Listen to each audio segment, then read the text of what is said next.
Tant que l'UE et le marché unique fonctionnent bien, le Royaume-Uni sera confronté à des problèmes. Anders Eklof, Swedbank.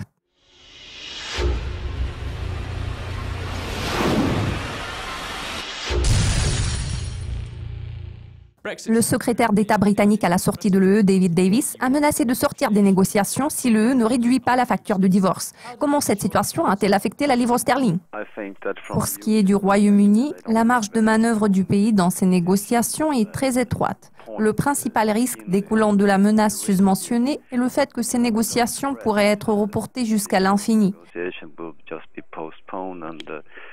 Ce risque ne fera qu'aggraver la situation en accentuant les incertitudes concernant les perspectives de l'économie britannique.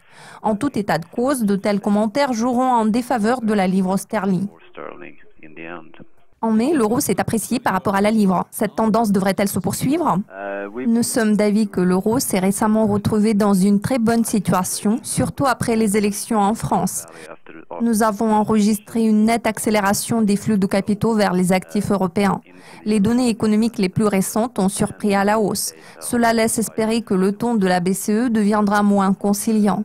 Cela étant dit, je pense qu'à ce stade, les participants au marché affichent un enthousiasme prématuré. Une certaine consolidation se profile à l'horizon pour l'euro.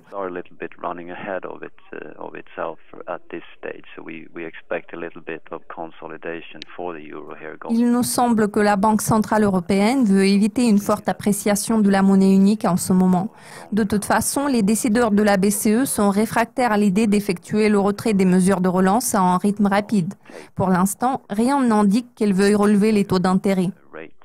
Le haut représentant de l'UE pour les affaires étrangères a appelé la Grande-Bretagne la plus grande perdante du XXIe siècle, laissant présager un rôle dominant de l'UE au cours de la prochaine décennie. Qui sera, d'après vous, le grand perdant à long terme, la livre ou l'euro? À notre avis, c'est la livre sterling qui se retrouvera dans une situation défavorable. Il est indispensable que la livre se maintienne à un bas niveau pour que le Royaume-Uni soit en mesure de faire face aux problèmes surgissant lors de la période de transition. Tant que l'Union européenne et le marché unique fonctionnent bien, le Royaume-Uni sera confronté au défi de trouver de nouveaux accords commerciaux une fois que le pays se sera retiré de l'Union.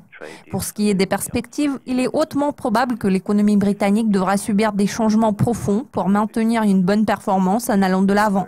Il me semble que c'est la livre qui sera la grande perdante à long terme. Je tiens toutefois à mettre l'emphase sur le fait que les perspectives à long terme s'annoncent difficilement prévisibles. Merci de votre participation, Anders. Merci de votre attention. Restez à l'affût de nos mises à jour régulières sur Dukascopy TV.